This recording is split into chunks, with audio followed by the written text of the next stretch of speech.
Acceptance तो अभी भी नहीं है, अभी टॉलरेंस है। एक्सेप्टेंस तो बहुत खूबसूरत एहसास है एक आज़ादी का, और आपको जब कबूल किया जाता है जिस तरह से आप हैं। मुझे फ़ील हुआ कि आई एम डिफरेंट, तो मुझे जो फीलिंग्स आती थी दूसरों को देख के, तो मैं ट्रांस को देखती थी तो मुझे लगता था कि क्या मेरा फ्यूचर भी ऐसा होगा। वो एक बड़ा चैलेंजिंग क्वेश्चन था जो मैं अपनी ज़ात से करती थी। हम फील ही औरत जैसे करते हैं, रहना भी वैसा चाहते हैं, तो सारी जंग ही ये है। और औरतों को नहीं अगर एक्सेप्ट किया जाता है तो फिर हम जो जैसे लगना चाहते हैं उनके लिए तो फिर डबल चैलेंजेस हो जाते हैं। अभी जिस तरह पंजाब की बात की जाए तो हमारा बजट 0 आया है।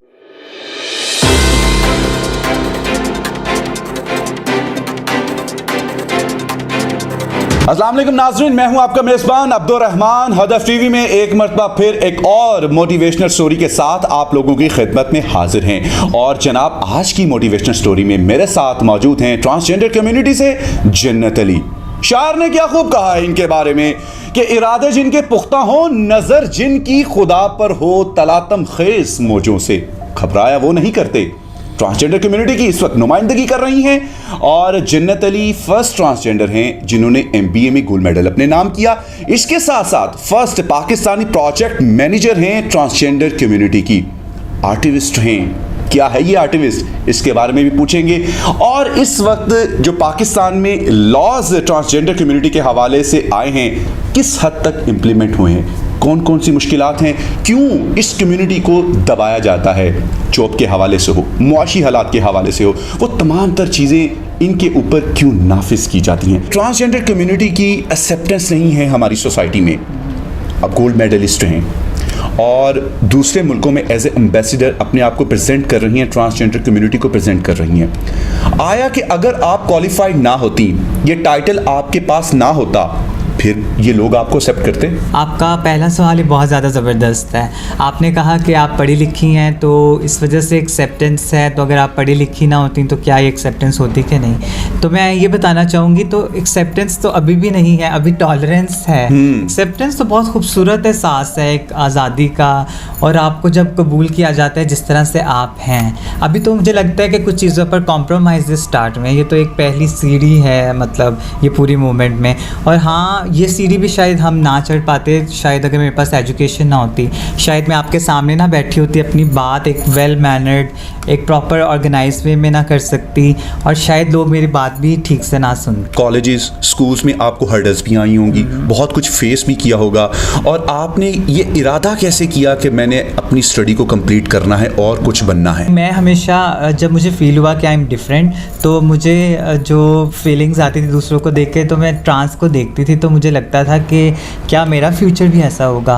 वो एक बड़ा चैलेंजिंग क्वेश्चन था जो मैं अपनी ज़ात से करती थी, और उसी सवाल के जवाब ढूंढती थी, और उसका जवाब मुझे ये मिला कि आपको इनको एजुकेशन नहीं है, ये एक रिस्पेक्टेड प्लेटफॉर्म पर नहीं खड़े शायद, और इन्होंने ये भी नहीं सोचा कि अपनी बात किस तरह से करनी है। तो सबके लिए, जिस तरह आपने पूछा, एजुकेशन बहुत ज़रूरी थी, तो मुझे हाँ कॉम्प्रोमाइज़ करना पड़ा। अपना जेंडर एक्सप्रेशन जो मैं फ़ील करती थी वो थोड़ी देर के लिए छुपाना पड़ा, क्योंकि उस टाइम कोई लॉ नहीं था, कोई सपोर्ट नहीं थी, फैमिली इतनी सेंसिटाइज नहीं थी, और मुझे इस तरह की कोई ट्रांसजेंडर नज़र नहीं आती थी जिन्होंने इस तरह का कोई पहले वो एक रास्ता बनाओ। क्योंकि पहले भी एफ़र्ट्स तो शुरू से हमारे लीडर्स कर रहे हैं, लेकिन वो एक वे आउट नहीं था कि मैं कैसे सर्वाइव करूँगी। और मैं अपने पेरेंट्स को किसकी एग्जांपल देती कि कौन एज अ रोल मॉडल सामने है, तो वो एग्जांपल बनना था ताकि मुझे और मेरे बाकी कम्युनिटी मेंबर्स जो एक रोल मॉडल बन के हैं उनकी एग्जांपल दी जाए आने वाली जनरेशन में। जब भी कोई लॉ पास होता है या कोई कैंपेन गवर्नमेंट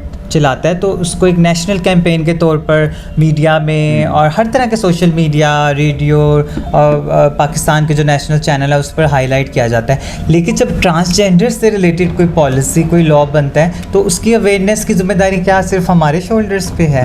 क्या एक इदारा पूरे पाकिस्तान के लोगों को सेंसिटाइज कर सकता है? अपनी ही कम्युनिटी तक पहुँचने में हमें बहुत सारे वो चैलेंजेस हैं। तो आप ये सोचें कि ट्रांसजेंडर कम्युनिटी के अलावा कितने सारे इदारे, कितने सारे लोग और कितनी आवाम जिनको इस कानून के बारे में बताएंगे तो वो इसमें अपना रोल प्ले करेंगे या किरदार अदा करेंगे। औरत मार्च की बात अभी आपने रिसेंटली देखा कि एक बड़ा उसको हाइप क्रिएट की और हर जगह पर मेरा जिस्म मेरी मर्जी, इस स्लोगन को या इस मार्च को आप किस हद तक देखती हैं? आई थिंक जो फर्स्ट औरत मार्च हुई थी उसमें मैं ट्रांसजेंडर को रिप्रेजेंट कर रही थी, एम्बेसडर भी मैं रही थी, क्योंकि ट्रांस वेमेन को भी वेमेन कंसिडर किया जाता है और ये नेशनल नहीं इंटरनेशनल कैंपेन भी है, क्योंकि हमारी तो फाइट इस तरह है, जब ट्रांसजेंडर की बात करते हैं ट्रांस मैन और ट्रांस वेमेन दोनों आते हैं, लेकिन ट्रांस वेमेन जो उनसे है ना उनको औरत हम फील ही औरत जैसे करते हैं, रहना भी वैसा चाहते हैं, तो सारी जंग ही ये है और औरतों को नहीं अगर एक्सेप्ट किया जाता है तो फिर हम जो जैसे लगना चाहते हैं उनके लिए तो फिर डबल चैलेंजेस हो जाते हैं। तो हाँ मैं इसका हिस्सा थी, लेकिन हम अपने एजेंडा पे फोकस, हमारा फोकस बड़ा क्लियर था कि जो ट्रांसजेंडर के साथ वायलेंस होता है, जेंडर बेस्ड वायलेंस, और हमारा लॉ को इम्प्लीमेंट करना, हमारे पॉइंट्स बड़े क्लियर थे। हाँ स्लोगन्स के भी डिफरेंट तरह से मीनिंग्स लिए गए, जिस तरह मेरी मर्ज़ी है, तो हमने ट्रांस कम्युनिटी को तो हम इस तरह से समझ रहे थे कि एक ट्रांस को लोग अपनी प्रॉपर्टी ना समझें, ये उनका जिस्म है, जो मर्ज़ी आके वायलेंस कर दे, रेप कर दे, जो मर्ज़ी उनको उनकी जिस्म पे फायरिंग कर दे, या उनका दिल करे तो वो मतलब जैसे मतलब आप उसको ट्रीट करना चाहें, मतलब उनका अपना राइट है कि अगर वो आप किसी को फोर्स तो नहीं कर सकते कि आप जैसे आप चाहते हैं वो आपके साथ रेडी हो जाए फिज़िकल होने का। तो इस तरह बहुत सारे लोग उनकी मर्ज़ी नहीं होती, वो उनको रेप कर देते हैं, जिनसी तशद्दुद करते हैं, तो इस तरह के मायनों में लिया जा रहा था। मुझे नहीं पता, हर किसी ने उसको अपने अपने बॉक्सेस में डाल लिया, अपने अपने मुताबिक उसको नई शक्ल दे दिया। शो पीस और कमोडिटी, ये इस तौर पर भी जो है ट्रांसजेंडर को बहुत ज़्यादा यूज़ किया जा रहा है, कैसे चेक एंड बैलेंस करती है इनका? हाँ मुझे तो अब समझें खुशबू आ जाती है जब ऐसा कुछ होने लगता है, क्योंकि बहुत सारी जगहों पर हमें एज अ शो पीस या कमोडिटी के तौर पर बिठाया जाता है, और बस वो जैसे दुकानें चमकाने के लिए ना कुछ लोगों को बिठा देते हैं, वो खूबसूरत लगते हैं, चमकते हैं और लोगों का नाम हो जाता है, और फिर बाद में वो भूल जाते हैं कि इनको क्यों बुलाया था, इनका एजेंडा क्या था, और ठीक से बात भी नहीं करते। तो अब ये 2-3 सालों से जब से लॉ और हम लोगों ने काम किया है और मतलब चीज़ें सामने आना शुरू हुई हैं, आर्टिस्ट सामने आ रहे हैं, और आप देखें इलेक्शंस में भी सामने आए बहुत सारे कैंडिडेट्स, इसके अलावा मीडिया में भी देख लें आप, तो मीडिया की भी बात अभी हम आगे करेंगे। तो आपने ये देखा होगा कि जब भी ये लोग बड़ी सिंपथी सारे बेचारे लोग हैं, इनके साथ ऐसे होता है, आई थिंक अब ये वो चीज़ ख़त्म कर देनी चाहिए। अब हम डट के सामने आना चाहते हैं और कहना चाहते हैं कि हमारा भी हक है, हम भी काम करना चाहते हैं, हाँ हमें भी इक्वल पेमेंट मिलना चाहिए अगर जॉब करना चाहें, और उसी तरह से सलूक किया जाए जो बाकी जेंडर्स के साथ, without any discrimination, without any stigma. तो मुझे ये चीज़ बिल्कुल पता चल जाती है कि हाँ अब इन्होंने हमें यहाँ पे बुलाया है, तो क्या हमें ये इम्पोर्टेंस आफ्टर फ्यू आवर्स मिलेगी या कुछ दिनों बाद हमें वही अहमियत मिलेगी जो इस इवेंट में ये हमें दे रहे हैं, या अभी हम सिर्फ दिखा रहे हैं हमारा चेहरा, और बहुत सारी जगहों पे हमें बोलने भी नहीं दिया जाता। ये भी मैं आपको बता दूँ, जब लॉ भी बन रहा था बहुत सारे मौक़ों पर हमें एक तो टाइम गलत बताया जाता था या इनवाइट नहीं किया जाता था, तो हम बाहर बैठ जाते थे और हम अपनी जगह अपनी स्पेस क्लेम करते थे, हम कहते थे कि हम लेके आए हैं, हम बताएंगे, क्योंकि आपको पता है जब लॉ पास होता है फेडरल मतलब वफाकी मुहतसिब, और हमें यहाँ से जाना पड़ता था, और आप यकीन नहीं करेंगे कि पैसे हमने सेल्फ अपना स्पेंड किया, जितना भी हमारे पास अपने पैसे, जिस तरह मैं अपना काम करती थी या एज एन आर्ट अब परफॉर्म करती थी तो वो पैसे मैं यूज़ करती थी, और शुक्र है हमने किसी भी इदारे से सिंगल पैनी नहीं ली, तो इसलिए हम बड़े धड़ल्ले से। और जन्नत ये ऐसा क्यों है जो आप बता रहे हैं कि कभी टाइम आगे पीछे बता देते थे, पार्टिसिपेशन वो आप लोगों की नहीं चाहते थे, आपने सोचा भी है कि ऐसा इन्होंने किया क्यों है, या ये हुकूमत ने ये क्यों कर रही है? बिल्कुल, ये बहुत आई थिंक ये क्वेश्चन कभी किसी ने नहीं पूछा। सबसे पहले तो मैं आपको अप्रिशिएट करना चाहूँगी कि आपने ये क्वेश्चन पूछा। हाँ, इसके लिए देखें, जब कोई चीज़ एक नंबर्स के फॉर्म में तादाद ज़्यादा शो होती है तब एक रिस्पॉन्सिबिलिटी बढ़ जाती है। यू नो, जब आप कोई नंबर ऑफ़ पीपल किसी कम्युनिटी के शो होते हैं, उसके बाद गवर्नमेंट की रिस्पॉन्सिबिलिटी आती है कि उन पर क्या पॉलिसी या उन पे क्या लाइहा अमल करना है। तो इसी तरह ट्रांसजेंडर्स का जब सेंसस हुआ, मरदमशुमारी, तो सिर्फ 10,000 ट्रांसजेंडर्स बताया गया, और अगर सिर्फ लाहौर की बात करें तो यहाँ 40,000 के करीब तो सिर्फ लाहौर में है, और पूरे पाकिस्तान में 10,000 बताए गए। वो क्यों? अगर कम नंबर बताएंगे तो उस पर पॉलिसी नहीं बनेगी, एक होमवर्क नहीं करना पड़ेगा, यानी वो जेंडर वाला पार्ट जो है वो बिल्कुल एंड वाले एजेंडा पे रखा है कि उन पे कुछ करना ना पड़े, उनको एक बेकार चीज़ समझा जाए, उन पे लोगों का ध्यान ना आ जाए, कहीं इतने एम्पावर्ड ना हो जाए। अभी भी मुझे लगता है कि लोग हमेशा ब्लेम करते हैं, ट्रांसजेंडर्स नाचते हैं, गाते हैं, ट्रांसजेंडर्स ये करते हैं, बैगिंग करते हैं, तो जब वो एम्पावर्ड होते हैं तो सबसे पहले आप ही उन्हें शटअप कॉल देते हैं, उन्हें दबाते हैं, उन्हें बिल्कुल बहुत थ्रेट्स भी आना शुरू हो जाते हैं, तो बड़ा एक डबल तो फेस। ये तमाम तर बातों का जो अभी आपकी बातों से जो मालूम हो रहा है, इसकी कसूरवार सिर्फ और सिर्फ हुकूमत है। हुकूमत भी है कसूरवार, और हम भी कुछ हमारे लोग भी हैं जिन्होंने अभी तक वो एक यूनिटी के साथ इकट्ठे आके वो बात नहीं कर पा रहे। अच्छा, आपकी बातों से मुझे लग रहा है कि ट्रांस पॉलिटिक्स के नाम से भी कोई कैंपेन चल रही है। क्या ट्रांसजेंडर में भी पॉलिटिक्स हैं?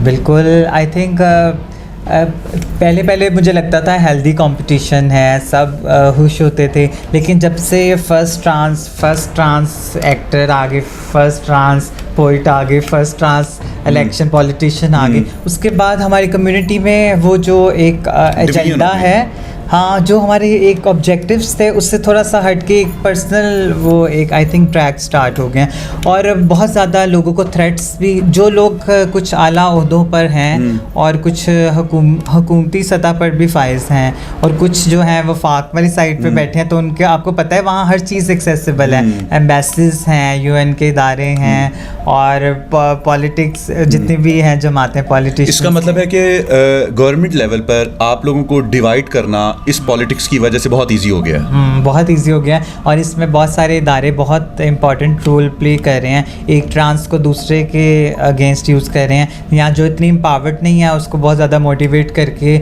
ऐसे प्लेटफॉर्म पे खड़ा किया जाता है, उसे प्रॉपर एक एजेंडा बताया जाता है। इस तरह हमारे साथ जब ये लॉ की मूवमेंट, जब ये बिल पेश कर रहे थे, तब भी ये चैलेंजेस थे कि मतलब ट्रांसजेंडर्स को एक दूसरे के अगेंस्ट यूज़ किया जा रहा था, मीडिया कैंपेन। बिल्कुल, जॉब्स के भी काफ़ी ज़्यादा इश्यूज होंगे, क्वालिफिकेशन आपके पास है, एजुकेशन आपके पास है, माशाल्लाह क्वालिफाइड हैं, उसके बावजूद भी जॉब के जो है आपको फेस करना पड़ेगा, मुश्किलात आपको फेस करनी पड़ी होंगी कि इजीली जॉब मिल गई। इजीली कहाँ मिलती है जॉब? मुझे तो लगता था कि एमबीए कर लिया है और टॉप किया यूनिवर्सिटी में, शायद कोई बेटी या बेटा होता तो आज किसी मल्टीनेशनल कंपनी में काम कर रहा होता। तो मुझे तो बहुत ज़्यादा मेरे ख्वाब थे, बहुत ज़्यादा एक्सपेक्टेशंस थी, लेकिन वो हर मोड़ पर मतलब तोड़ी गई। जब मैं इंटरव्यू देने जाती थी, सारे इंटरव्यू मुझे लगता था मेरे body language, the way I use to answer the interview questions, I think that were amazing and tremendous, but by the end of day they were more conscious about my gender expression and what other people will talk about, कि वो क्या बात करेंगे जब आप देखेंगे आपको यहाँ बैठे हुए, तो वो क्या कहेंगे, हमें ये नुकसान ना हो जाए। कभी उन्होंने ये नहीं सोचा कि एक इंसान जो इतना पढ़ लिख के आ रहा है, कि अगर हम उसको स्पेस नहीं देंगे तो बाकी लोग जो पढ़े लिखे नहीं हैं और उसको देख के मोटिवेट हो रहे हैं, उन पर क्या इनडायरेक्टली असर पड़ेगा। मेरे पर तो मेंटली तौर पर पड़ेगा। और मेरे साथ ये अभी रिसेंटली इंसिडेंट भी हुआ है, मैंने एक जॉब के लिए अप्लाई किया और वहाँ बहुत सारे क्वालिफाइड लोग आए थे, मुझे लगा कि मेरा इंटरव्यू बहुत अच्छा हुआ और बहुत पॉजिटिव वाइब्स मुझे उनसे भी आ रही थी और खुद से भी मैं सेटिस्फाई थी।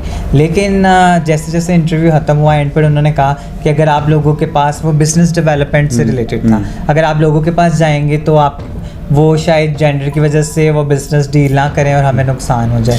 तो ठीक है। अच्छा, इसमें मैं एक बड़ा अहम नुक्ता मैं जानना चाहूँगा, क्या आप प्रॉपर तरीके से उनको सेटिस्फाई नहीं कर पाई? ये आपकी तरफ से कोई कमी है कि आप इस नुक्ते के ऊपर उनको प्रॉपर तरीके से ये बता नहीं पाई, या इसकी कोई और रीज़न है? मुझे लगता है मैंने तो अपनी तरफ से 100% से भी ज़्यादा बेस्ट देने की कोशिश की, और मुझे लगा कि मुझे एक टाइम पर ऐसा लगा कि मैं उनसे बहुत रिक्वेस्टिंग मोड पर काम कर रही हूँ। मुझे कोई कमी नहीं लगी, मुझे लगा कि उनके दिमाग में और उनकी सोच में थोड़ी सी कमी थी। हाँ, वो सोच और वो कमी जब तक रहेगी तो कभी भी आपको कोई हम खुद से तो चीज़ें करती रहेंगी, लेकिन सोसाइटी के साथ हमारा चैलेंज ये है कि सोसाइटी के साथ बैठ के बहुत सारे लोग हैं ट्रांसजेंडर्स के लिए काम करना चाहते हैं, लेकिन कोई कम ही आपको नजर आएंगे जो ट्रांसजेंडर्स के साथ काम करना चाहते हैं। के लिए और साथ वाली बात में फ़र्क है, ये लोगों को अंडरस्टैंड करने की ज़रूरत है। वो लम्हा जिस वक्त आपको उन्होंने रिजेक्ट किया, आपको मालूम हुआ, मैं चाहूँगा कि उस लम्हे को मेरे व्यूवर्स के साथ आप शेयर करें। डेफिनेटली 15-16 साल का एजुकेशन का जो है टाइम है, उसके अलावा और भी काफ़ी चीज़ों की इन्वेस्टमेंट है, फिर सोसाइटी की डांट डपट भी है, उन सब चीज़ों को फेस कर कर आप इस मरहले पर पहुंची और फिर आगे से आप रिजेक्ट हुई। क्या उस वक्त आपके माइंड में आया? आई थिंक मुझे उन्होंने रिजेक्ट किया है वो वेलकमिंग नोट को। मैं खुद को रिजेक्टेड फील नहीं कर रही थी। मैं सोच रही थी कि मैं शायद इससे ज़्यादा बेटर डिज़र्व करती हूँ। सबसे पहली तो ये बात, और दूसरी बात, हमारी हर दिन एक नया चैलेंज होता है। मेरे लिए कोई नई चीज़ नहीं थी। मैं तो सब सुबह उठी तो एक नई सुबह थी और वही जज्बा था और वही सब कुछ था। जन्नत, हम इंफोटेनमेंट तो बहुत सुनते रहते हैं, ये आर्टिविस्ट क्या है? और माशाल्लाह शोबिस में बड़ी आप एक्साइटमेंट से और बड़े पुरजोश तरीके से सेलिब्रिटीज़ के साथ काम कर रही हैं, वो एक्सपीरियंस भी शेयर कीजिए मेरे व्यूवर्स के साथ।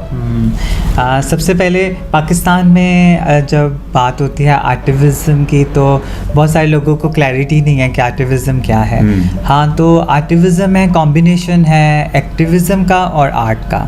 हाँ, जो ऐसा एक्टिविज़म जो आप आर्ट के थ्रू करते हैं, आई थिंक आर्ट एक बहुत खूबसूरत मीडियम है जिसके थ्रू आप बहुत सारे पैगामात लोगों के रवैयों में तब्दीली ला सकते हैं और वो एनर्जी कुछ कहे बगैर जेस्चर्स के थ्रू भी कर सकते हैं। आप कुछ छोटा सा एक प्ले कर सकते हैं, एक छोटी सी परफॉर्म कर सकते हैं, या सिंगिंग या अच्छे म्यूज़िक के थ्रू किसी भी थ्रू कर सकते हैं। तो बीइंग एन आर्टिस्ट शुरू से मेरे अंदर एक इनबॉर्न टैलेंट था। मैं कथक डांसर भी हूँ, नाहीद सिद्दीकी जी की स्टूडेंट हूँ, ट्रेंड डांसर, और मैडम पन्ना की। और इसके अलावा मैं एक्ट्रेस भी हूँ। अभी recently I am really lucky and humble कि मैं कुछ लोगों को रेफ़र भी किया था ट्रांसजेंडर्स को। हमने शोएब मंसूर साहब, जिनका एक बहुत बड़ा नाम है हमारे मीडिया में, उनके साथ काम किया, और दुआयरी माहिरा खान के साथ हम को स्टार्स थी।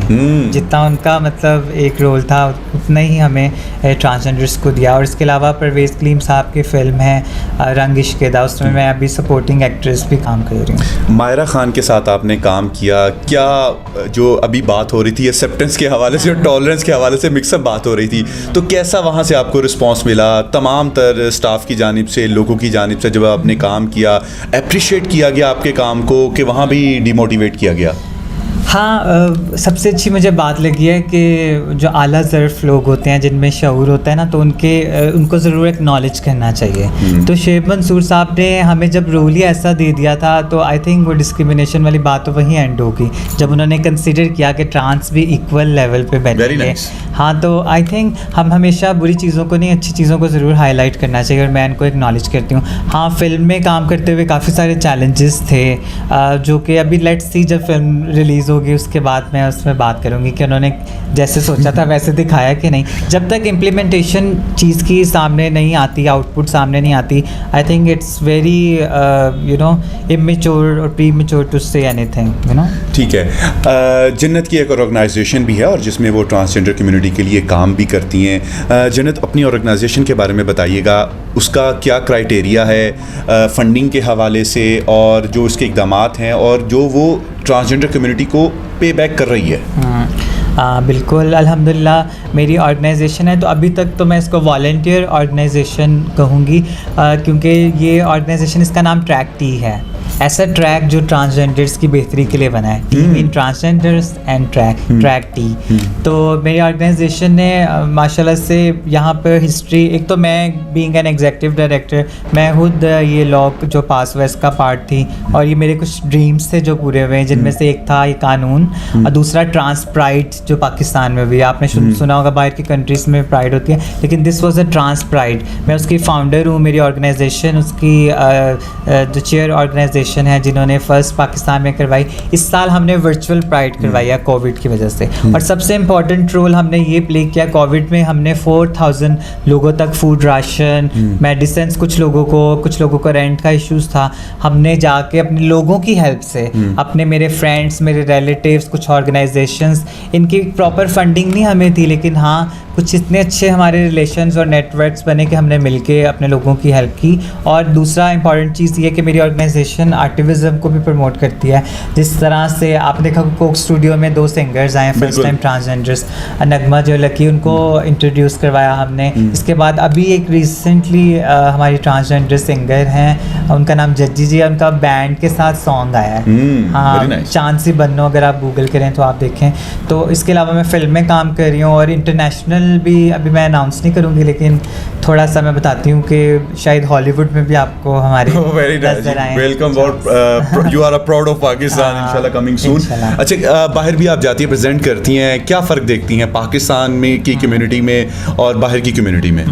यहाँ के लोग हैं वो ऐसे नहीं करते, ऐसे करते हैं। मतलब वो सबसे पहले खुद को इम्प्रूव करने के बजाय वो दूसरों के साथ वाला क्या कर रहा है, इसने ये किया तो क्यों किया है, मतलब वो सारी एनर्जी, सारा टाइम और सारी चीज़ें दूसरों को ऑब्जर्व करने में और उनमें खूबियाँ या खामियाँ जो भी तलाश, खूबियाँ तो खैर बहुत कम तलाश करते हैं, खामियाँ तलाश करने में लगा देते हैं। और मुझे थोड़ी सी हसद वाला फैक्टर्स है, किसी को खुश ना देखने वाला, वो मुझे बहुत इरिटेट करता है, जो कि बाहर मुझे बहुत कम नज़र आया।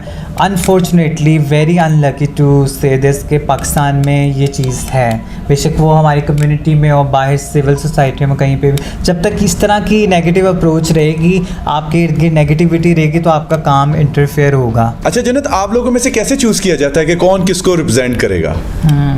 ये अभी तक मुझे भी नहीं समझ आया। आई थिंक इसके लिए कोई मेरिट नहीं है, शायद सिफारिशें हैं या एक माफिया बैठा हुआ है। आई थिंक अब वो टाइम आ गया कि उस माफिया को बेनकाब किया जाए और मेरिट पे लोग सामने बैठे हैं और सारी चीज़ें सिर्फ इस्लामाबाद में बैठे हुए लोगों को ना मिलें।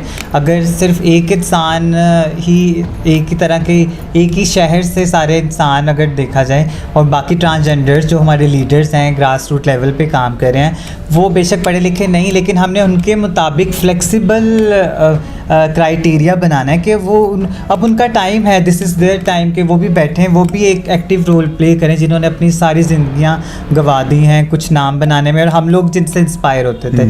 तो आई थिंक ये जो एक माफिया है, इस पर नज़र रखी जाए। सिर्फ एक दो ट्रांसजेंडर से ना पूछें आप, अगर कोई एक पॉलिटिक्स में आ गया है या एक कोई UN में है, तो सिर्फ उनसे ना पूछें, आप मेजोरिटी से पूछें, आप डाइवर्स लोगों से पूछें, आप ग्रास रूट लेवल से पूछें, क्या आर देयर बेटर रिप्रेजेंटेटिव।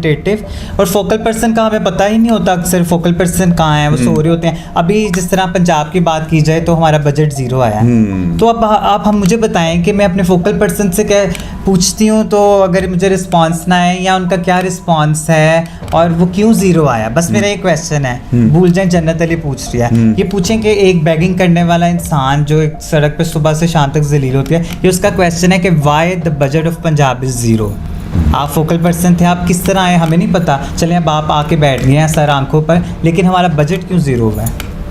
तो ये सारी चीज़ें, ये आई थिंक इसको चैलेंज करना पड़ेगा और हुकूमत को चाहिए, जब भी आप किसी चीज़ कोई चीज़ बांटते हैं, ये बांटने वाले साहब ने एक 100 में से एक बंदे को खाना देने वाला, तो प्लीज़ कोई 3-4 बंदे जो दूसरे सूबों में हैं, दूसरे शहरों में, जिनकी इतनी एफर्ट्स हैं, जिन्होंने पैसे लिए बगैर काम किया, इतना पढ़ के भी जो फारिग बैठे हैं या इतने सालों से एक्सपीरियंस वाले लोग, तो उनको ज़रूर कंसिडर किया जाए। जन्नत, आखिर में कैमरा आपके सामने है, पाकिस्तानी आवाम आपको देख रही है, आवाम की अदालत में क्या सवाल छोड़ना चाहेंगी?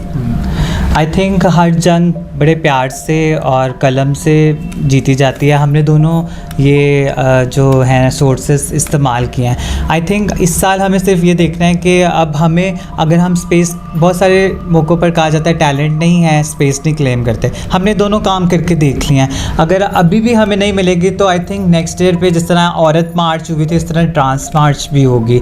ये ना हो कि लोग मजबूर कर दें कि वो सड़कों पर दोबारा निकल आएँ, क्योंकि अब हमने ये इमेज बहुत मुश्किल से चेंज किया है कि एक रिस्पेक्टेड, एक सॉफ्ट इमेज पूरी दुनिया के सामने पाकिस्तान का लेकर आए हैं, सिर्फ अपने मुल्क में नहीं। तो हमें भी खुदारा ये चीज़ को आप उनको स्पेस दें, वेलकम करें, अगर वो पढ़ लिख कर या किसी मेरिट पर सामने आ रहे हैं, ये ना उनको मजबूर कर दें, वो भी एक मार्च हर साल करें और सड़कों पे लेटें, शोर मचाएं, फिर ही उनकी बात सुनी जाए। जी बहुत शुक्रिया, जन्नत अली आज हमारे साथ मौजूद थी और आपने उनकी मोटिवेशनल स्टोरी सुनी। उम्मीद करते हैं कि आज के इस प्रोग्राम के बाद अपना फीडबैक आप हमें कमेंट बॉक्स में ज़रूर देंगे, और अगर आप भी चाहते हैं कि आपकी भी मोटिवेशनल स्टोरियाँ इर्द गिर्द कोई ऐसी स्टोरी जो आप चाहते हैं कि आवाम की अदालत में रखी जाए, तो जनाब आप करेंगे हमसे राबता और हदफ टीवी आपको दिखाएगा आवाम के सामने। इजाज़त दीजिए, अल्लाह हाफिज़।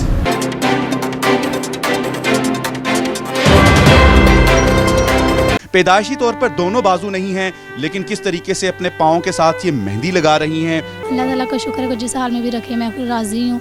मैं पढ़कर अपने पाकिस्तान का नाम रोशन करूँगी। जी मैं ICOM कर रही हूँ, मैंने ICOM के बाद मैंने टीचर बनना है, अपना स्कूल बनाना है, और जहाँ तक मुझसे हो सका मैंने सब बच्चों को फ्री पढ़ाना है, ताकि कोई पढ़ाई से या तालीम से महरूम ना रहे।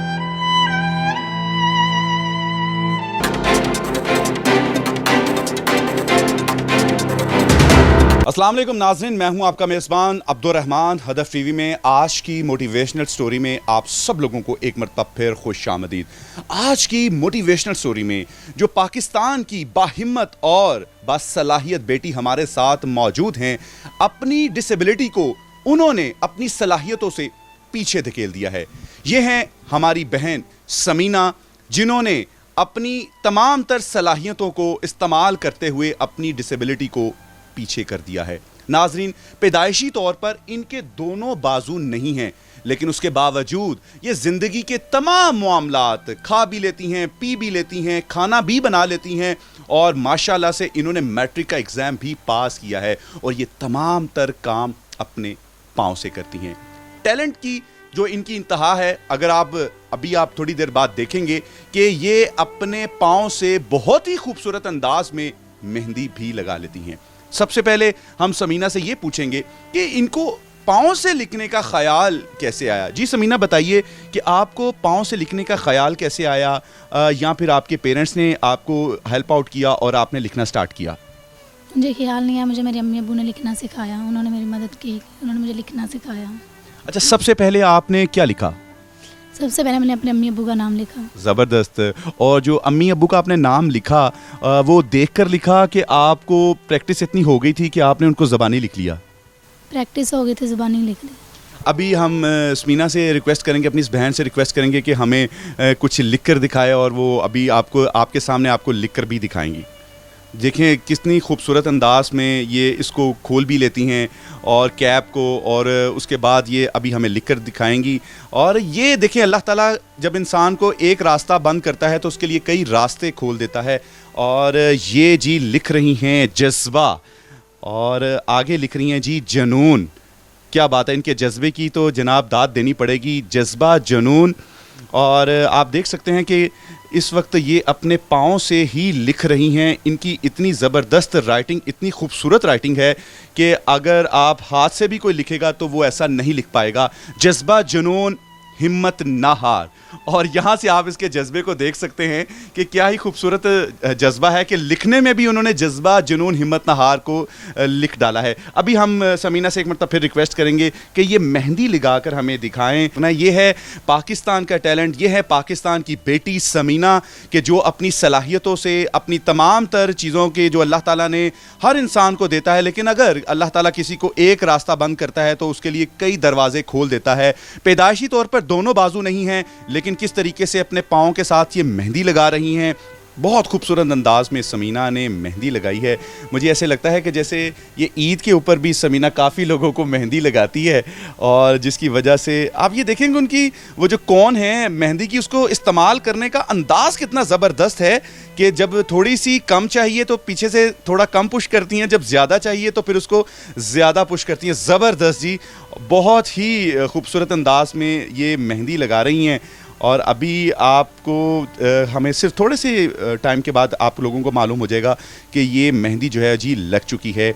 और माशाल्लाह से वालिदा का हाथ है जी, अल्लाह ताला ये हाथ इनके सरों पर सलामत रखे, और बल्कि हमारी सबकी माँओं के हाथ हमारे सरों पर सलामत रहें। और इसी तरीके से जो है माँ बाप अपने बच्चों को पुश करते हैं, मोटिवेट करते हैं, वो ज़िंदगी में कुछ ना कुछ ज़रूर करते हैं, अपना मकाम ज़रूर बनाते हैं। अच्छा, आपने माशाल्लाह मैट्रिक का एग्ज़ाम भी पास किया है, तो मेरे व्यूवर्स को ये भी आप बताइए, और क्योंकि व्यूवर्स ये जानना चाहेंगे, क्योंकि जब भी आप क्लासेस पास करते हो तो आपको इम्तिहानात देने होते हैं, और इम्तिहान में वक्त होता है सिर्फ 1, 2 या 3 घंटे का, तो स्पीड भी उसमें चाहिए होती है।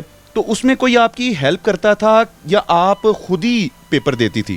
मैं खुद ही पेपर देती थी, कोई हेल्प नहीं करता था। तो बोर्ड के पेपर में भी आपकी किसी ने हेल्प नहीं करने दी? कोई हेल्पर आपके साथ हो जाकर आपके पेपर करवा देता? हेल्पर उन्होंने कहा था, मगर मुझे हेल्पर नहीं चाहिए क्योंकि मैं खुद लिख लेती हूँ, इसलिए मैंने अपने पेपर खुद ही किए हैं। वैसे वो टीचर जो वहाँ थी वो मेरी हेल्प कर दिया करती थी, पेज वगैरह आगे कर देती थी, मार्क वगैरह निकाल देती थी, वही हेल्प कर दिया करती थी। समीना, आपने ये मेहंदी कहाँ से सीखी? ये आपके माइंड में कैसे ख्याल आया कि मैं मेहंदी लगाया करूँ? बस वैसे ही। अच्छा समीना, मुझे ये बताएं कि आप पढ़ रही हैं, माशाल्लाह मैट्रिक अभी आपने किया है, तो आगे क्या करना चाहती हैं, क्या बनना चाहती हैं?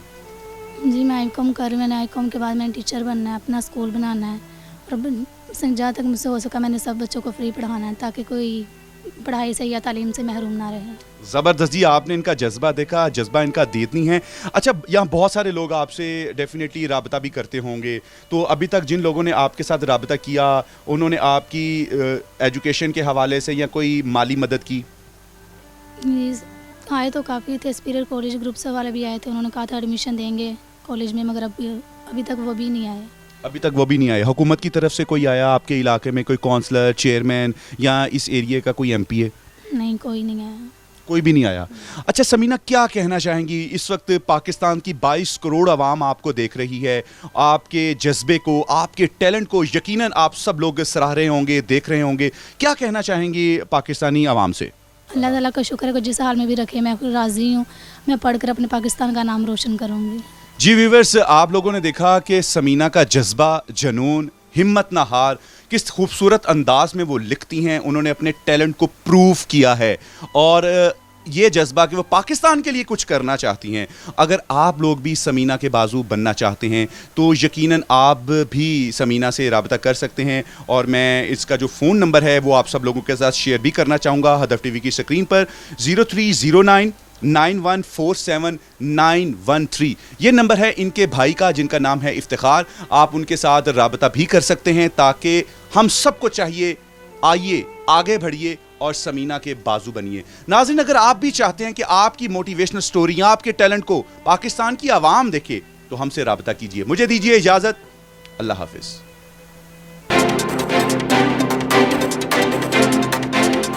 मेरे 2 बेटे जो मुझे नहीं पूछे, मैं बेटियों के लिए रोजी करता हूँ।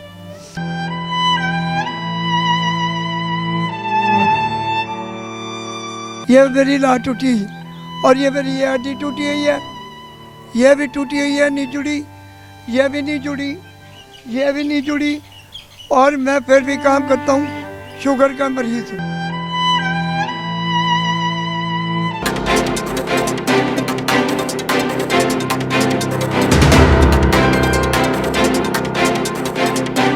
अस्सलाम वालेकुम नाज़रीन, मैं हूं आपका मेज़बान अब्दुल रहमान। हदफ टीवी में आज एक नई स्टोरी के साथ आप सब लोगों को खुशामदीद।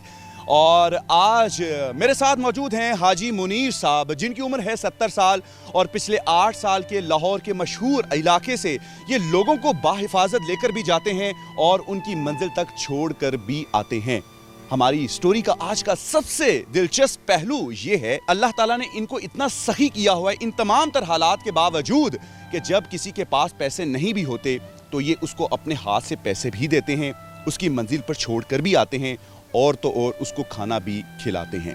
आखिर एज के इस हिस्से में कौन सी ऐसी मजबूरी है या कौन सा ऐसा तूफान इनके अंदर बरपा है जो इनको काम करने पर मजबूर कर रहा है? आइए सुनते हैं इनकी कहानी इन्हीं की जुबान। पाकिस्तान की आवाम आपसे ये जानना चाहती है कि 70 साल की इस उम्र में जज्बा आपके अंदर 17 साला अर्तुगरुल जैसा है, वो कौन सी मजबूरी है या आपके अंदर कौन सा ऐसा तूफान है जो आपको काम करने पर मजबूर कर रहा है? मैं जनाब ख़ानदानी सुनहरा हूँ और मैं 15-20 हज़ार की दिहाड़ी लगाता था। मैं 96 में सऊदीया गया, अल्लाह का घर देखा, हुज़ूर पाक का रोज़ा देखा और मैंने तौबा कर ली, मैं रिज़्क़ का हलाल कमा के खाऊँगा, मैं ऐसा काम नहीं करूँगा जिसमें मिलावट हो, 2 नंबरी हो, झूठ बोलना पड़ा हो और अपनी कब्र काली करनी पड़े। और उसके बावजूद मैंने आके रंग सफ़ेदी का काम शुरू किया, वो करता रहा तकरीबन 10 साल।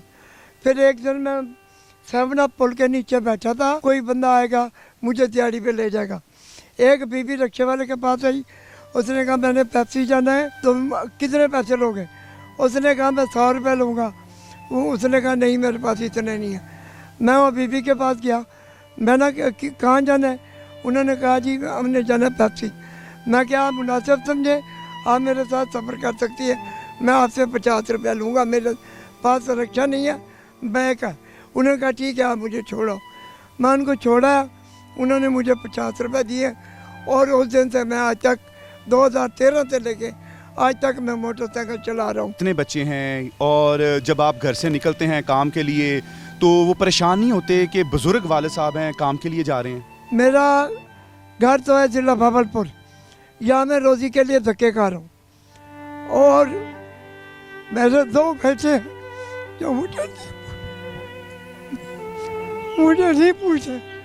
मैं बेटियों के लिए रोज़ी करता हूँ। और एक बच्ची मेरी जो ससुराल में झगड़े की वजह से मेरे पास है, उसकी बेटी भी है, 5 साल हो गए वो मेरे घर में बैठी। मैं उनके लिए रोटी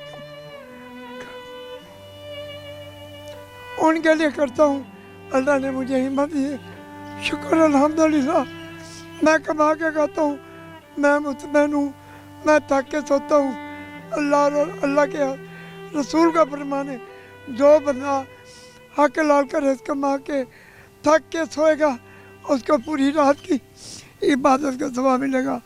मेरा कब्र का बैलेंस है, मैं खुश होकर करता हूँ, मैं खुश हूँ। लोगों को उनकी मंजिल तक पहुंचा कर आते हैं, तो रास्ते में बारिश आ जाए, बीमार हो जाए, भूख लग जाए, तो सारी मुश्किलात का किस तरीके से मुकाबला करते हैं? मैं बस सुबह देखता हूँ कि ठेले वाला खड़ा है, उसको कहता हूँ भाई 20 के चने दे दे, एक नान दे दे, मैं गुजारा कर लेता हूँ। अगर बुखार हो जाए, मेरी जेब में पैनाडोल बरोपिन भी है, अगर बुखार होता है पैनाडोल खा लेता हूँ, जिससे में दर्द होता है बरोपिन खा लेता हूँ। और शुगर की गोलियाँ भी मेरी जेब में। अगर शुगर नील हो जाती है, मेरी शुगर नील हो गई थी, मैं यहाँ पड़ा रहा UCH हॉस्पिटल के साथ, मेरी जेब में से पैसे भी निकल गए थे। बट मैं ना मैंने रिपोर्ट कराई, ना मैंने किसी को कहा, मुझे अल्लाह दे रहा है वो दे। बड़ा महफूज सफ़र कर समझती हैं लड़कियां भी जब आपके ख़ुसूसन आपके साथ सफ़र करती हैं। ये भी पहली मर्तबा सुना है किसी मर्द के साथ, चाहे वो बुजुर्ग ही है, उसके साथ लड़कियां सफ़र करें। वो खुश होकर बैठती है, रिक्शे में बैठी उतर के आ जाती है, हमारा पापा आ गया। और मेरी यहाँ बेटी है, मुझे अपनी बेटी की शक्ल नज़र आती है। मैं ख़ानदानी हूँ, मैं अपने माँ बाप का नाम मैला नहीं करा, पूरी ज़िंदगी हो गई। मैं कुरान पाक भी पढ़ा हूँ, अल्लाह के घर से भी आया हूँ, नमाज भी पढ़ता हूँ। इस उम्र में भी चश्मा लगा के मैं तिलावत नहीं करता। और ये मेरी लाट टूटी हुई है, प्लेटें डली हुई हैं, ये मेरी लाट टूटी हुई। और ये मेरी ये हड्डी टूटी हुई है, ये भी टूटी हुई है, नहीं जुड़ी, ये भी नहीं जुड़ी, ये भी नहीं जुड़ी। और मैं फिर भी काम करता हूँ, शुगर का मरीज़ हूँ। अल्लाह ताला ने आपको सखी भी बहुत किया हुआ है कि जब किसी के पास पैसे नहीं भी होते, आप उसको फ्री छोड़कर आते हैं, खाना भी खिलाते हैं। बिल्कुल फ्री भी छोड़ाता हूँ, खाना भी पूछता हूँ। अब ऐसे किया, मैं मेन मार्केट से ले आऊँ कलमा चौक, उससे पूछना हूँ कहाँ जाना है, नियाजी अड्डे जाना है, ठोकर जाना है। और तो उसके पास किराया नहीं है, मैं अपनी जेब से उसको किराया दे देता हूँ, जाओ भाई ये 30 रुपये रिक्शे के लगेंगे, आप पहुँच जाओ। अच्छा भाई साहब, आपके साथ काफ़ी लोग सफ़र करते हैं, कुछ अच्छे घर के भी लोग होते हैं, कोई आपकी माली मदद भी करता है? हाँ जी, इतना हो गया, 40 बनते हैं, किसी ने 50 दे दिए, कोई 50 की जगह पे 100 भी दे देता है, कोई 40 की जगह पे। मुझे 8 सालों में एक बंदे ने 200 रुपये दिया, मैं उसको ईडन टावर ले गया था, उसको उसने कहा जी कितने पैसे, मैं कहा बेटा किराया मेरा 40 बनता है, जो दिल करे आपका दिल जो मानता है दे दो। मैंने तो कहा 30 देगा, मैं 30 रख लूँगा, लेकिन उस बंदे ने मुझे 200 दिया, अल्लाह उसको जज़ा दी। आमीन। हुकूमत की तरफ से भी कोई माली मदद आपके तक पहुंची है? बिल्कुल कोई मदद नहीं पहुंची। और मेरे पास एक फ़ोन नंबर आया था कि आपको 12,000 मिला है, मैंने कहा नहीं मिला। और मुझे कहा ये पिन कोड है, आप मुझे इस नंबर पे करें, मैं आपको 12,000 भेजता हूँ। मैंने पिन कोड मिलाया और मेरे मोबाइल में 15,000 रुपये खड़ा था मेरे अकाउंट में, वो उसने निकाल लिया। क्या मैसेज देना चाहेंगे पाकिस्तानी अवाम के लिए, कुछ अपने बारे में? मैं इसलिए कि रिज़्क़ हलाल कमाना चाहिए, मेहनत करनी चाहिए, भीख मांगने से गुरेज करो। आजकल जवान बच्चे नशे के चक्कर में भीख मांग रहे हैं, अल्लाह उनको बचाए। और जो बंदे किसी के साथ ज्यादती करते हैं, गाली गलौज करते हैं, अल्लाह उनको हिदायत दे। अल्लाह ताला अपने घर की हजूर पाक के रोज़े की ज़ियारत कुल मुसलमानों को कराए, आमीन सुमा आमीन। जी नाज़रीन, हाजी मुनीर की आपने दास्तान तो सुनी और एज के इस हिस्से में, इस आलम में भी लोग किस तरीके से लूटते हैं, हम सब लोगों को शर्मानी चाहिए। नाज़रीन, अल्लाह ताला फरमाता है जिसने एक बुजुर्ग की हया की उसने मेरी हया की, जिसने एक बुजुर्ग की इज्जत की उसने मेरी इज्जत की, और जिसने किसी बुजुर्ग की मदद की उसने मेरी मदद की। हम सबको भी चाहिए कि हदफ टीवी के इस प्लेटफॉर्म के जरिए हम आगे बढ़ चढ़कर हिस्सा लें। अगर आप भी चाहते हैं कि आप हाजी मुनीर की मदद करें तो इनका नंबर है 030341373324। इस नंबर पर आप इनके साथ राब्ता कर सकते हैं और आपको राब्ता करना भी चाहिए। और अगर आपके इर्द गिर्द या आपके पास या आप इस आलम से गुजर रहे हैं कोई ऐसी कहानी जो अवाम की आवाज बन सकती है, अवाम तक पहुंचे, तो आप हमसे राब्ता कीजिए। हम बनेंगे आपकी आवाज और आपकी आवाज पहुंचाएंगे हुक्मरानों के अवानों तक और आवाम की अदालत में। मुझे दीजिए इजाजत, अल्लाह हाफिज।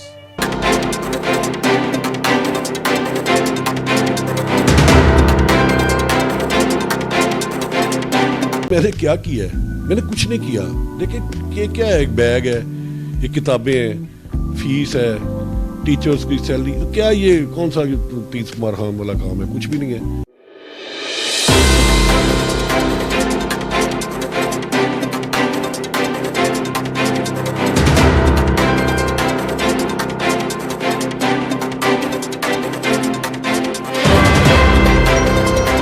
अस्सलाम वालेकुम नाजरीन, मैं हूं आपका मेजबान अब्दुर रहमान। हदफ टीवी में आज एक मरतबा फिर पर्सनैलिटी ऑफ द डे में आप सब लोगों की खिदमत में हाजिर हैं। आज की जो शख्सियत हमारे साथ मौजूद हैं, पाकिस्तान में असाज़ा कराम का जहां कद इन्होंने बुलंद किया है, क्योंकि ये खुद भी एक उस्ताद हैं, वहां इन्होंने इंसानियत का कद भी मजीद बुलंद कर दिया है। मेरे साथ मौजूद हैं जनाब मोहतरम फ़ारूक शाह साहब, जो कि मोहम्मदिया गर्ल्स हाई स्कूल के प्रिंसिपल भी हैं और अरसा 30 साल से यहां तालीम व तदरीस का निज़ाम चला रहे हैं। कोविड-19 में जहां तमाम एजुकेशन डिपार्टमेंट ने पेरेंट्स के ऊपर प्रेशर डाला, उनको प्रेशराइज किया ताकि वो अपने बच्चों की फीसें अदा करें, फ़ारूक शाह साहब ने 6 माह की फीसों को मुआफ कर दिया।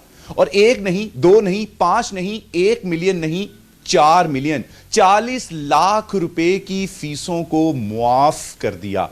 और आज जब एक मरतबा फिर हम इनकी खिदमत में हाजिर हैं और आज जो इन्होंने एक और बड़ा इकदाम उठाया है, जैसे ही हुकूमत पंजाब और हुकूमत पाकिस्तान की तरफ से ऐलान किया गया कि तमाम स्कूलों को खोल दिया जाएगा SOPs को फॉलो करते हुए, तो इन्होंने सोचा कि 6 माह में माशी हालात बेहतर नहीं हुए, बेरोजगारी खत्म नहीं हुई, तो पेरेंट्स किस तरीके से अपने बच्चों को एजुकेशन दे सकेंगे, तालीम दे सकेंगे। तो एक मरतबा फिर ये मर्द मुजाहिद मैदान में उतरे और इन्होंने स्कूल के जितने भी अखराजात हैं, बुक्स से रिलेटेड हो, यूनिफॉर्म से रिलेटेड हो, ये उन्होंने फ्री कर दी हैं। मजीद गुफ्तगू इनसे करते हैं, जानते हैं इनकी कहानी इन्हीं की जुबानी। सर, हर कामयाब इंसान अपनी जिंदगी में कोई ना कोई मकसद लेकर चलता है और उस मकसद के तहत वो अपनी तमाम तर मराहिल मंजिलें तय करता है और कामयाब हो जाता है। सर, बच्चों को एजुकेशन देना आपकी ज़िंदगी का मकसद था और सही वक्त का इंतज़ार करते हुए आपने जो कर सकते थे वो किया, या फिर आपने इस दौर में अल्लाह ताला से तिजारत की? बिस्मिल्लाहिर्रहमानिर्रहीम। पहली तो मैं बड़ा शुक्रगुजार हूँ कि आप तशरीफ़ लाए। जहाँ तक ताल्लुक़ था इन बच्चों की फ़ीसों का, आपने कहा कि 6 माह की फ़ीस माफ़ की हमने। मैं क्या माफ़ करूँगा किसी को?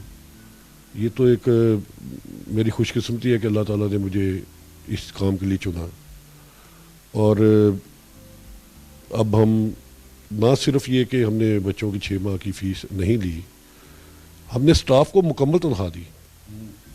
जितनी जितनी जिसकी तनख्वाह बनती थी, मैं ऑनर आपको कह रहा हूँ, हमने एक एक असातिज़ा चाहे जितने भी थे, क्लरिकल स्टाफ था, सबको दी।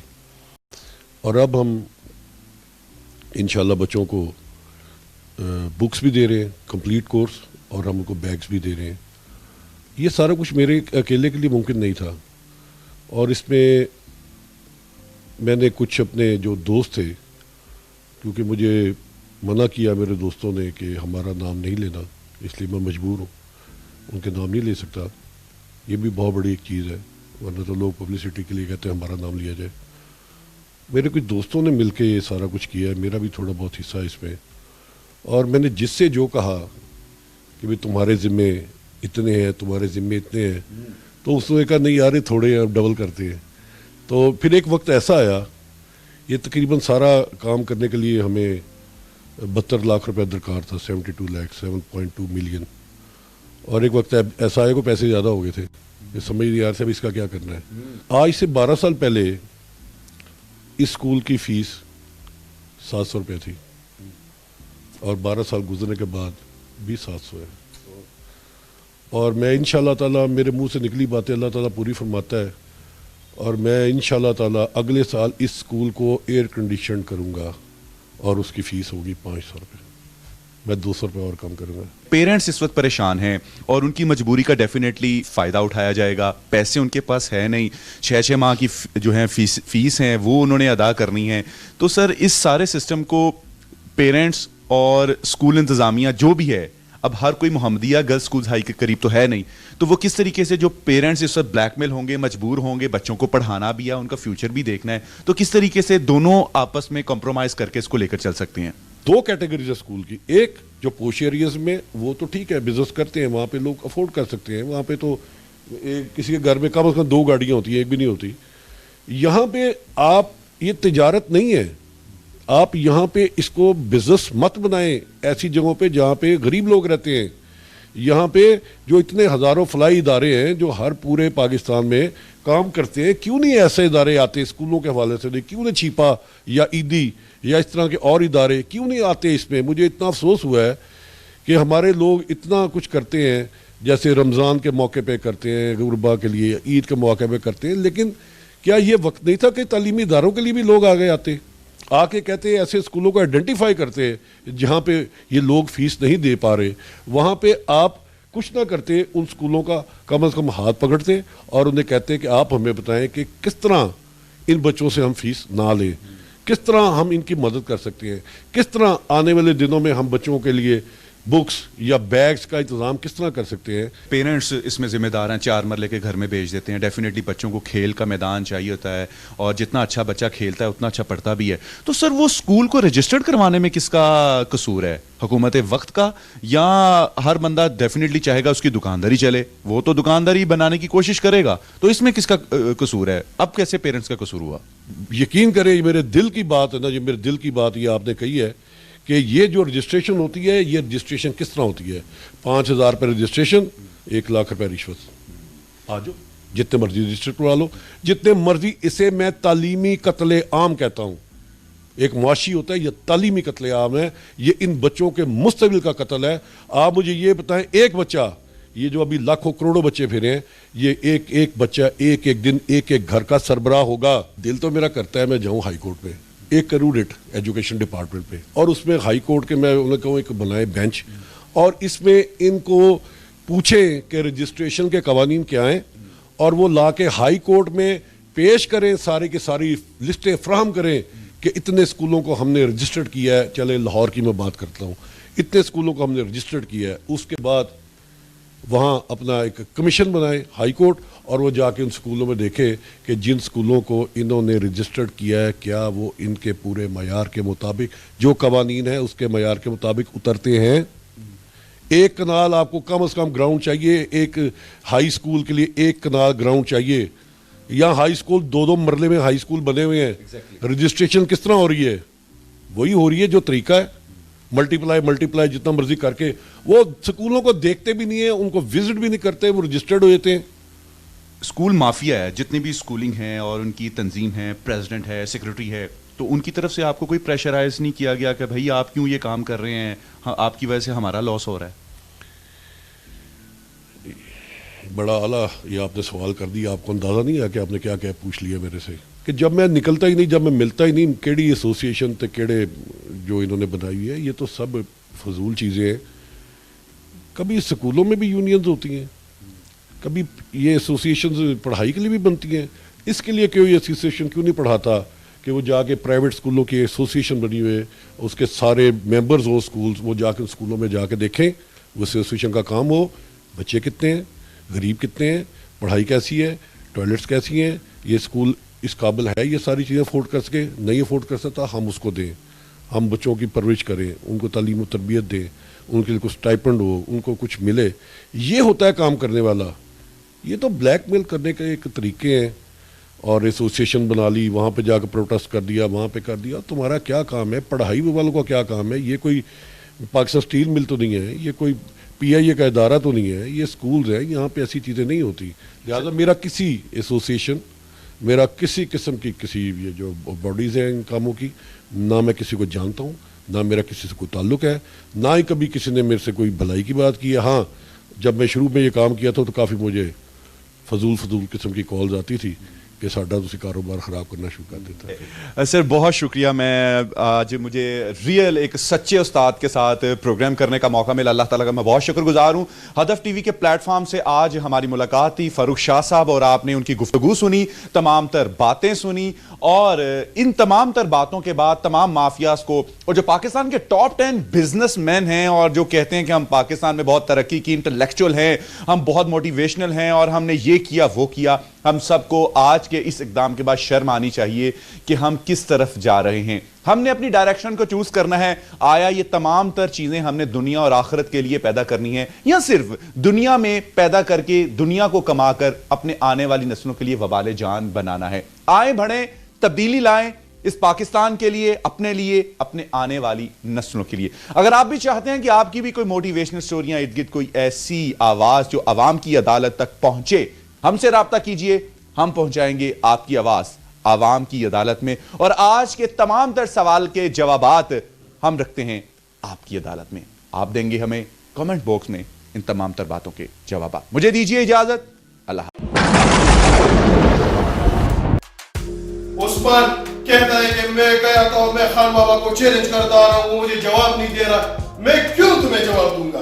तुम हो कौन? तो इतने बड़े जुमले तब बोलें आप जब कुछ करके दिखा सकें। वो कहते हैं ना, जो गरजते हैं वो बरसते नहीं।